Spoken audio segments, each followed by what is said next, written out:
साथियों, आज इंटर्नशिप का जो नोटिफिकेशन जारी किया गया है उसमें 90% ऐसे बेरोजगार साथी हैं जो इससे नाखुश हैं और 10% ऐसे मेरे बेरोजगार साथी हैं जो इस योजना का फ़ायदा उठाकर 1 जनवरी 2022 से पहले पहले अपना 2 साल पूरा करके इसका पूरा फ़ायदा उठाकर चले जाएंगे। ठीक है, तो दोस्तों इस वीडियो में मैं आपको बताना चाहूँगा कि किस किस को यह इंटर्नशिप करनी है और यदि आप नहीं करते हैं तो क्या आपका बेरोजगारी भत्ता बंद होगा या नहीं होगा, और वेरीफाई फॉर्म या जिसके अप्रूव्ड फॉर्म पड़े हुए हैं क्या इनको भी इंटर्नशिप करनी है या नहीं करनी है।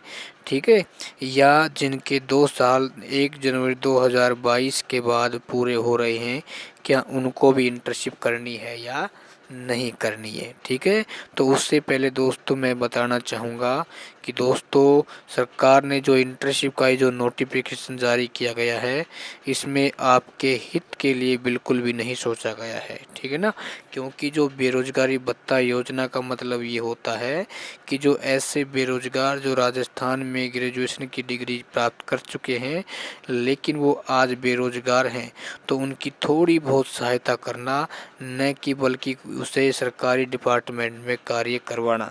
यानी कहा जाए तो ये एक प्रकार की बदले की भावना हो गई, जहां इन बेरोजगारों को सिर्फ मानसिक शोषण के अलावा वहाँ कुछ भी नहीं मिलने वाला है। क्योंकि सरकार ने जो 23 ऐसे सरकारी डिपार्टमेंट चुने हैं जहां पर इन बेरोजगार साथियों को कार्य करना पड़ेगा, जहां उनको सीखने के लिए कुछ भी नहीं मिलेगा। ठीक है ना, क्योंकि वहाँ 80-90 हज़ार रुपये की जो तनख्वाह लेने वाले अधिकारी हैं उनको आराम देने के लिए क्या इस योजना को लागू की गई है। ठीक है ना, तो मुझे ऐसा लगता है कि इसका फ़ायदा आने वाले समय में विपक्ष पार्टियां ज़रूर उठा पाएंगी। ठीक है, तो दोस्तों अपन यहाँ बात कर लेते हैं। सबसे पहले देखो दोस्तों, यह योजना 1 जनवरी 2022 से आपकी लागू हो जाएगी। यदि आपका 2 साल 1 जनवरी 2022 से पहले पहले आपका पूरा हो जाता है तो दोस्तों आपको इंटर्नशिप योजना करने की कोई भी आवश्यकता नहीं है। यानी आपने अपने बेरोजगारी भत्ते का पूरा फ़ायदा उठा लिया है, आप खुद ऑटोमेटिक रूप से इस योजना से बाहर हो जाएंगे। ठीक है, अगला पॉइंट आता है कि भाई आपका फॉर्म यदि वेरीफाई है, यदि 30 सितंबर को अप्रूव हुआ है, यदि होने वाला है, तो मेरे प्यारे साथियों आप सभी को इंटर्नशिप करनी पड़ेगी यदि आप बेरोजगारी भत्ता लेना चाहते हैं तो।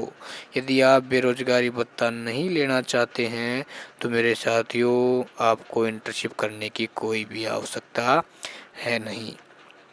ठीक है, इसके बाद एक पॉइंट और आएगा कि क्या हम इंटर्नशिप के साथ बीएड कर सकते हैं, एमएड कर सकते हैं, एमए कर सकते हैं, एमएससी कर सकते हैं।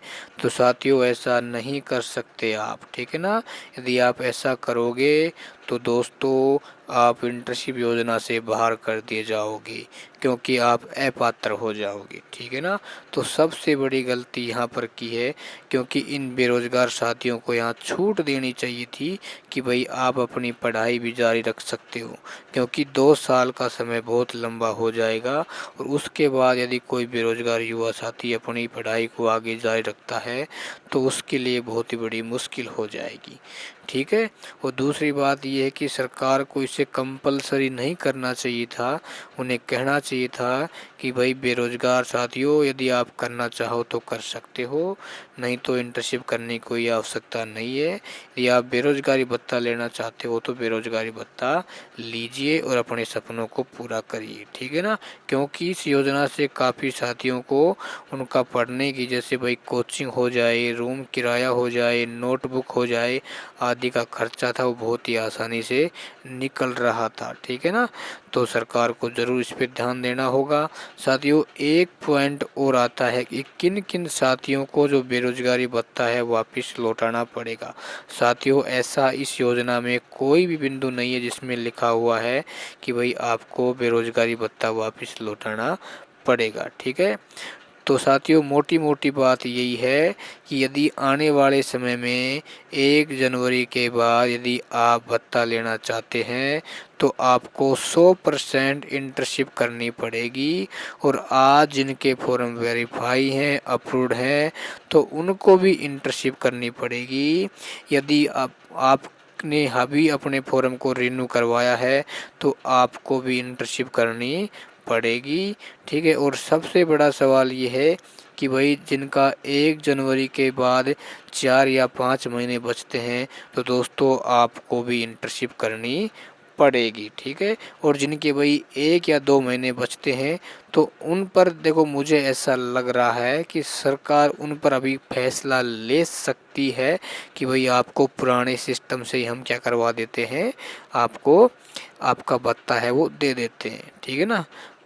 तो साथियों ये थी इसकी मोटी मोटी जानकारी और मुझे विश्वास है कि आपके डाउट क्लियर हो गए होंगे, क्योंकि मैं ये नहीं चाहता था कि ये 10-15 मिनट का वीडियो बनाकर इस महाभारत को आपके सामने पेश किया जाए, क्योंकि इसमें और भी जो बेसिक जानकारी लिखी हुई है जो आप पहले भी इसको पढ़ चुके हैं। तो बस मोटी जानकारी यही थी कि भाई किसको करनी किसको नहीं करनी। और इसमें जो 23 डिपार्टमेंट साथियों इसमें बनाए गए हैं जहां पर आपको कार्य करना पड़ेगा। ठीक है। तो ये देखते हैं। तो मुझे लगता है कि इससे 90% साथी हमारे आज भी नाखुश हैं। ठीक है ना। तो सरकार को इनको हितों में ध्यान में रखते हुए इसमें ज़रूर परिवर्तन करना चाहिए और इसमें सरकार का फ़ायदा होगा और सरकार की वाहवाही होगी। ठीक है। तो धन्यवाद साथियों। कुछ मान लो आपको समझ में नहीं आया है तो आप कॉल करके पूछ सकते हो। ठीक है। जय हिंद, जय भारत।